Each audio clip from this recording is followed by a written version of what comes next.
Selamat pagi anak-anak, jumpa lagi dengan Bu Titi dalam pembelajaran fisika. Kali ini kita akan bahas tentang transformator. Transformator atau trafo. Ini masih termasuk di dalam bab induksi elektromagnetik. Materi ini untuk anak-anak SMA kelas 12 MIPA. Semoga semuanya dalam keadaan baik dan sehat. Amin. Mari kita mulai.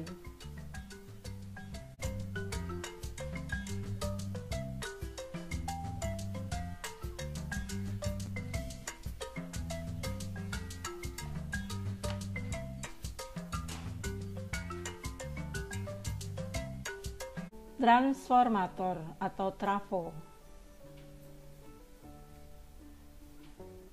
Ya, kita lihat gambarnya. Trafo seperti ini. Ada inti besi. Ini inti besi yang tidak berujung pangkal, ini yang warna abu-abu. Kemudian ada kumparan. Ini yang pertama adalah yang warna merah adalah kumparan primer, sedangkan yang warna biru ini adalah kumparan sekunder. Kemudian ini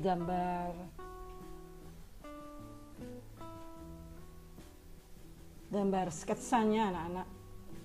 Ini ada kumparan, ini inti besi, lalu kumparan yang pertama itu primer, lalu ada arus primer, ada tegangan atau beda potensial primer juga. Ini ada saklarnya, nanti dihubungkan ya. Kemudian di sisi yang kedua ada kumparan sekunder atau kumparan yang kedua. Begitu juga kawatnya langsung dialirkan di sini, termasuk arus sekundernya. Beda potensialnya adalah beta potensial yang kedua atau sekunder. Nah, transformator adalah alat untuk mengubah tegangan. Mengubah tegangan ini berarti bisa menaikkan atau menurunkan tegangan listrik. Transformator bekerja berdasarkan konsep induksi elektromagnetik atau konsep induksi Faraday. Kita sudah membahasnya, konsep induksi elektromagnetik seperti apa.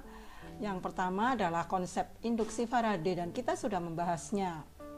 Yang jelas di sana selalu ada kumparan, ada magnet, ya.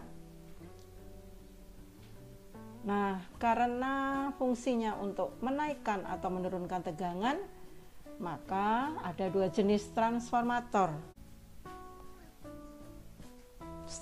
Transformator step up ini untuk menaikkan tegangan, dan yang kedua adalah transformator step down atau untuk menurunkan tegangan. Prinsip kerja transformator.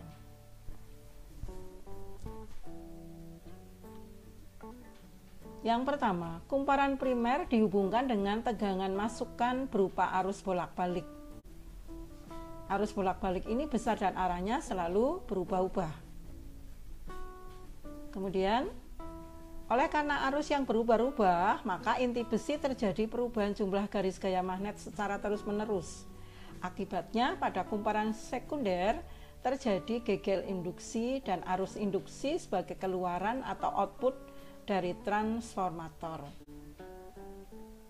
Ya, jadi di kumparan primer ini terjadi perubahan jumlah garis gaya.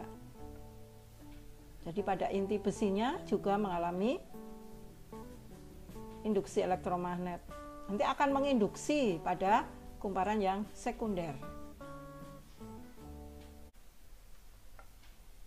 Nah, ini gambar sketsanya lagi, itu kumparan primer, dan ini ada inputnya sebagai input, arus inputnya, lalu tegangan primer, dan ada jumlah lilitan primernya di sini. Kemudian ini inti besi lunaknya ini. Lalu akan terjadi perubahan GGL induksi pada inti besi yang lunak ini juga akan menginduksi ke kumparan yang sekunder. Nah, ini outputnya adalah arus sekunder dan nanti dihubungkan dengan lampu misalnya, atau alat listrik yang lain seperti itu.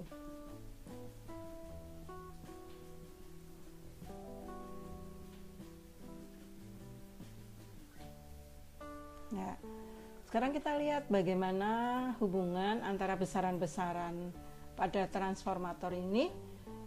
Perbandingan antar tegangan primer atau VP dan tegangan sekunder atau VS pada trafo sama dengan perbandingan antara jumlah lilitan primer NP dan lilitan sekunder. Jadi di sini VP per VS sama dengan NP per NS. Jadi kita simpulkan bahwa tegangan dengan jumlah lilitan ini sebanding gitu. Kalian sudah ingat ya sekarang, karena dulu kita sudah membahas di SMP ya. VP adalah tegangan primer, NP.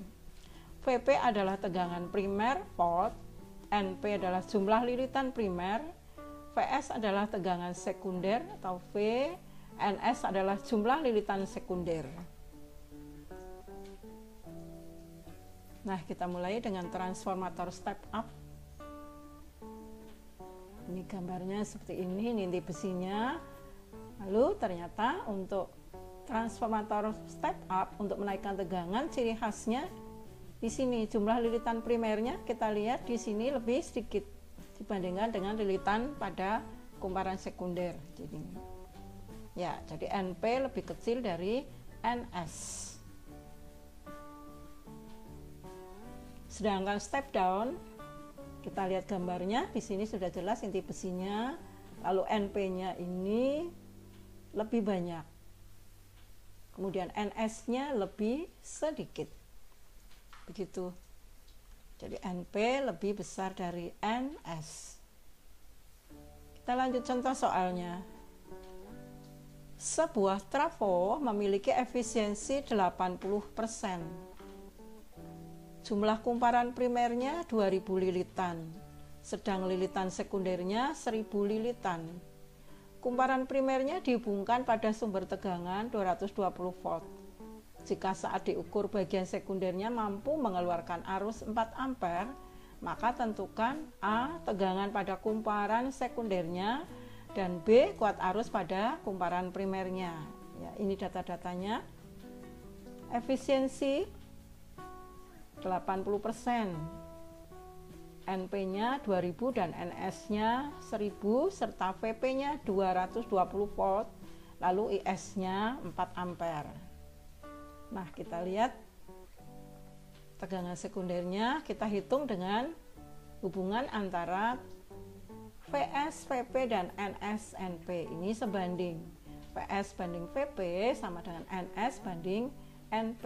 Ya, kita masukkan saja ini, dan PS-nya 110 volt. Nah, sekarang B, kuat arus primer dapat ditentukan dengan efisiensi.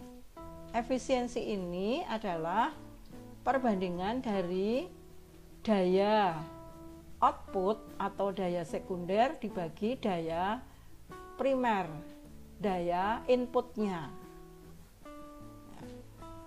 Input. Efisiensi ini namanya daya guna suatu mesin ya. Nah, ini P adalah V kali I, ini sekunder S ya. Lalu untuk yang primer adalah V kali I juga P. Dengan demikian kita masukkan, ya ini dikalikan, kalian silang saja. Ini membacanya eta ya. Ini kayak huruf Jawa seperti ini, eta. P kali I untuk P dan V kali I untuk S. Kita masukkan nilainya. Ya, jadi IP-nya adalah 2,5 ampere.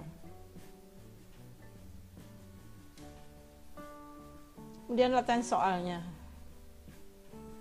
Nomor 1, sebuah transformator mempunyai kumparan primer 200 lilitan dan sekunder 800 lilitan. Jika arus sekunder 3 ampere, tegangan primer 200 volt dan efisiensi 75%, Berapakah? A. Tegangan sekundernya, B. Arus primernya, C. Daya yang hilang. Ya, nanti bisa dihitung, semuanya sudah ada rumusnya tadi ya. Kemudian nomor 2, sebuah trafo step down ya, tadi sudah tahu step down itu. Diperlukan untuk menurunkan tegangan dari 220 V menjadi 15 volt. Dari 220 volt menjadi 15 volt. Jika banyaknya lilitan kumparan primernya 500 lilitan, tentukan berapa banyak lilitan sekundernya. Ya, pasti ini bisa ya. Tadi sudah dibahas tentang hubungan antara V dan N. Nomor 3. Sebuah transformator step up memiliki 80 lilitan pada kumparan primernya dan 1000 lilitan pada kumparan sekundernya. Kumparan primer diberi arus bolak-balik bertegangan 120 volt. A. Berapa tegangan kumparan sekundernya? B. Jika arus dalam kumparan sekunder 2 ampere, berapa arus yang mengalir dalam kumparan primernya? Yang C. Berapa daya masukan dan daya keluaran transformator?